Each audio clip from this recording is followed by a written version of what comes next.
বিয়ের চাইতে ভালো কাজ পৃথিবীতে হতে পারে না। বিয়ে করলে রিজিক খুলে যায়, কপাল খুলে যায়। ওয়াদাটা কার? চিল্লায় বলেন কার? কাজী নজরুল ইসলাম অল্প বয়সে বিয়ে করেছেন। আমাদের স্বাধীনতার স্থপতি এদেশের মহান নেতা বঙ্গবন্ধু শেখ মুজিবুর রহমান অল্প বয়সে বিয়ে করেছেন। মহাত্মা গান্ধী অল্প বয়সে, সব বড় বড় নেতারা অল্প বয়সে বিয়ে করেছেন। কিন্তু তারা যে সফল হয়েছে, কোনো সমস্যা হয়েছে?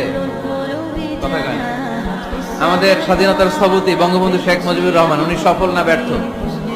চিল্লায় বলেন সফল। তো উনি যে কম বয়সে বিয়ে করে সফল হয়েছে, এই বিয়ে ওনার কোনো বাধা দিছে? কথা বলেন। ঝামেলাটা হইলো ওনারা কম বয়সে বিয়ে করে সফল হয়েছে, আর আমরা সফল হয়ে তারপরে বিয়ের পিড়িতে বসতে চাই, ঠিক কিনা?